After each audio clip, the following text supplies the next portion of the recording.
Today I'm going to give you the 6 rules of success. But before I start, I just wanted to say these are my rules, and I think that they can apply to anyone, but that is for you to decide, because not everyone is the same. There's some people that just like to kick back and coast through life, and others want to be very intense and want to be number one and want to be successful. I took it very seriously in my career. So this was the same when I started with bodybuilding. I didn't want to just be a bodybuilding champion. I wanted to be the best bodybuilder of all times. The first rule is trust yourself. And what I mean by that is so many young people are getting so much advice from their parents and from the teachers and from everyone. But what is most important is that you have to dig deep down and ask yourselves, who do you want to be? Not what, but who. And I'm talking about not what your parents and teachers want you to be, but you. I'm talking about figuring out for yourselves what makes you happy, no matter how crazy it may sound to the people. So rule number 1 is, of course, trust yourself no matter how and what anyone else thinks. And of course, rule number 2 is break the rules. We have so many rules in life about everything. I say break the rules, not the law, but break the rules. It is impossible to be a maverick or a true original if you're too well behaved and don't want to break the rules. You have to think outside the box. That's what I believe. After all, what is the point of being on this earth if all you want to do is be liked by everyone and avoid trouble? Which of course brings me to rule number 3. Don't be afraid to fail. Anything I've ever attempted, I was always willing to fail. So you can't always win, but don't be afraid of making decisions.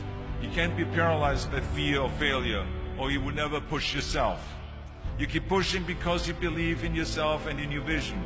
And you know that it is the right thing to do, and success will come. So don't be afraid to fail. Which brings me to rule number 4, which is don't listen to the naysayers. I mean, how many times have you heard that you can't do this and you can't do that and it has never been done before? If I would have listened to the naysayers, I would still be in the Austrian Alps yodeling. I never listened that you can't. I always listened to myself and said, yes, you can. And that brings me to rule number 5, which is the most important rule of all. Work your butt off. You never want to fail because you didn't work hard enough. I never wanted to lose a competition or lose an election because I didn't work hard enough. I always believed leaving no stone unturned.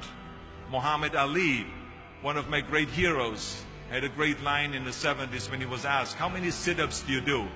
He said, I don't count my sit-ups. I only start counting when it starts hurting. When I feel pain, that's when I start counting, because that's when it really counts. That's what makes you a champion. And that's the way it is with everything. No pain, no gain. And let me tell you, it is important to have fun in life, of course. But when you're out there partying, horsing around, someone out there at the same time is working hard. Someone is getting smarter and someone is winning. Just remember that. Just remember, you can't climb the ladder of success with your hands in the pocket. That takes me to rule number 6, which is a very important rule. It's about giving back. Whatever path that you take in your lives, you must always find time to give something back. Something back to your community, give something back to your state or to your country.